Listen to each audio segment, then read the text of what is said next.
Mansa Musa ose Musa Mansur, muslimani më i pasur në historinë e botës. Mansa Musa konsiderohet gjithësisht si njeriu më i pasur që ka jetuar ndonjëherë në historinë e njerëzimit dhe një nga figurat më të shquara muslimane të mesjetës. Ai ishte sundimtari i perandorisë së Malit në Afrikën perëndimore gjatë shekullit 14. Një perandori e cila përfshinte territore të mëdha të Malit të sotëm, Senegalit, Guinës, Nigerit dhe Mauritanisë. Pasuria e tij legjendare, besimi i thellë islam dhe ndikimi kulturor e fetar që la pas e bëjnë Mansa Musën një figurë unike në historinë botërore. Musa Mansur u bë mbret rreth vitit 1312 dhe trashëgoi një perandori jashtëzakonisht të pasur fal burimeve natyrore, veçanërisht arit dhe kripës.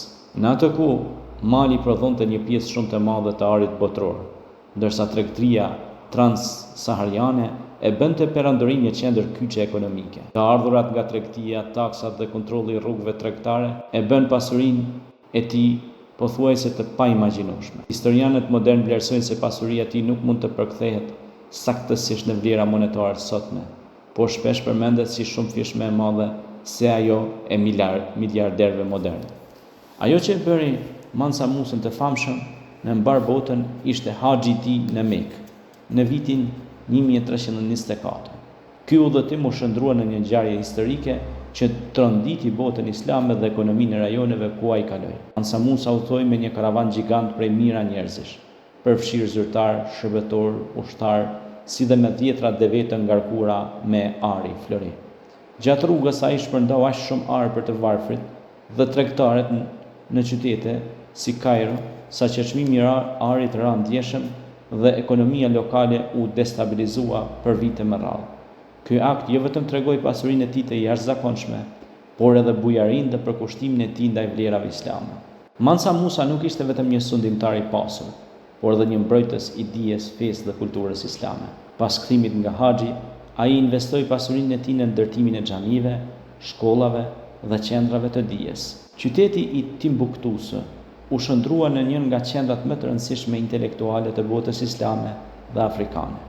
Universiteti i Sankores tërhoqi dietar nga vende të ndryshme ku studioheshin shkencat fetare, matematika, astronomia, mjekësia dhe letërsia.